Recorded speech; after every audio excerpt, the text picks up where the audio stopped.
Hi guys, and welcome back to another DrAce video, and today we're going to be playing MotoGP 24. In today's video we're going to be continuing on our MotoGP Academy experience, and I will be showing you how to achieve the best possible sector times here in Le Mans.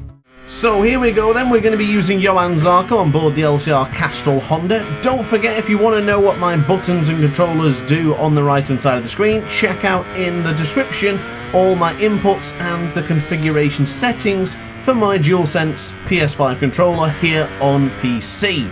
So then, first things first, coming out of recorder mode now, we do not want to be using the ride height device for this long straight and a bit of a kink. So run wide there and turn into the tight apex to the Dunlop corner and just brake on an angle.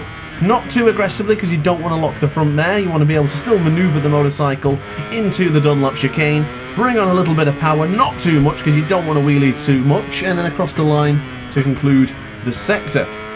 Now to do this again, we're going to be starting once more because it's very important that you do get a good end to this sector here. If you mess this one up, you're going to lose so much speed and not going to be able to achieve the objective for sector 1. So nice and tight to the apex out of recorder mode.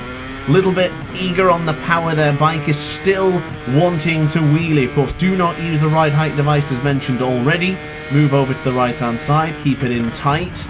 Now start to brake and straighten the motorcycle up. Turn to the left hand side into the tight apex of 3. Tight again to turn 4. Don't worry about cutting the apex there. It's absolutely fine. Just don't touch the green and you'll be good. So now we move on to sector 2. Again, we're going to be concluding from the first couple of corners here, and this is obviously a very important one as well because you don't want to mess up your speed. So as the autopilot concludes just underneath the bridge, move over to the left hand side and immediately straighten up and turn to the right hand side here for that really tight apex into the La Chapelle corner of turn 6. Now be patient on the power there. I wasn't, so I was a little bit loose upon the acceleration, but as you now get into the brakes at the Musée corner, you can either run it deep or go for a tighter line.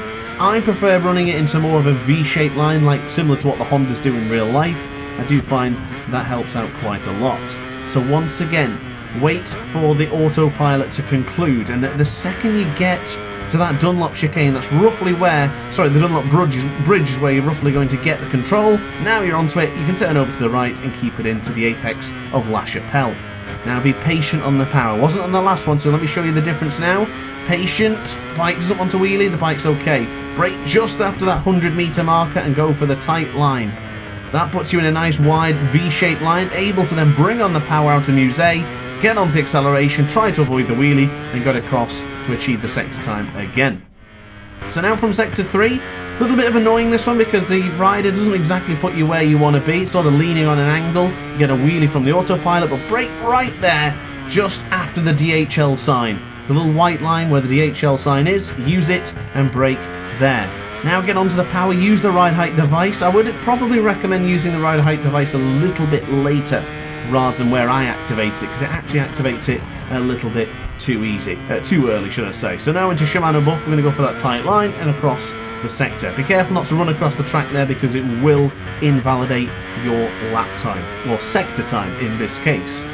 So now onto the left hand side, keep an eye on for the DHL sign. There it is, start braking perfectly. Nice hit, big hitter brake. Keep braking into the right hand side, using a bit of rear brake as well.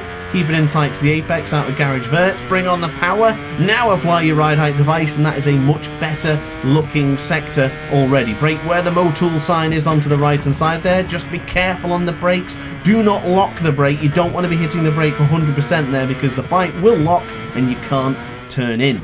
So now for sector 4, autopilot is going to take care of this, but unfortunately it does give you control midway through Shimano buff, so that is a bit of a nightmare when given the controls midway through a corner. Brake just after that white line on the left hand side of your screen there and keep it in tight.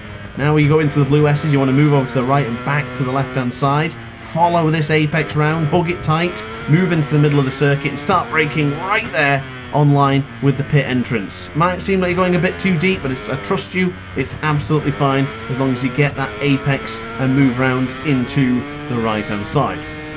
So let's see this once again. You brake there at the Motul sign, keep it in tight. Here's when you get given the control, bit messy, but now get onto the power. Keep an eye on the white line, there it is on the left hand side, start braking there, nice and calm. Reaching around 50 to 80% brake is good enough to get the LCR Honda stopped. Move into the left-hand side. Again, straighten up in the middle. Keep over to your right-hand side. There's the pit lane line. Start braking well on there, and you'll be able to turn in to the right-hand side. Use that bit of track if you want to, and get on the power to achieve the sector time. So now for the complete lap, we're going to be doing this all again, but this time twice. We're going to be doing both laps of Le Mans and hopefully get the gold in both of the lap time. So here we go then. Just to clarify, when I say about the pit lane line there, I mean parallel to where the line begins for the riders to start positioning themselves over to the right hand side of the circuit. But anyway, out to record them up, we get onto the power. Once again, do not use the right height device. Keep over to the right hand side as you get close to the apex there. Start braking on that straight line and aim for this apex here. Gotta go tight and then go tight again for turn 4. Make sure you're turning that analog stick in early. If you turn it in too late, the bike will not be in the position to turn for those apexes. Ran a little bit deep there for La Chapelle. That might have cost me a bit of time, but I think it should still be okay. Move over to the right there where the 100 meter marker is. Start braking just as you feel comfortable and when the bike is straight. Ran a little bit deep there for the Musée corner, but we're able to save it and get onto the power. Now we look to the left hand side for the DHL sign. Start braking perfectly there. Keep the bike on track. Do not exceed the track limits, otherwise the lap will be invalidated. Now I've actually applied the ride height device a bit prematurely there, and you noticed the rear tyre squatted down and started to spin. Try not to do that. Save the ride height device till the bike is straight. Brake into Shimano buff, nice and tight to the apex, back into the right hander for turn 10. Get on the power and brake right there at the white line on the left hand side. Past the Ferris wheel and now charging in to the final part of this lap. Keep it in tight for turn 12 again, only using a slither of front brake, just enough to get the bike stopped, and now move over to the right hand side for turn 13.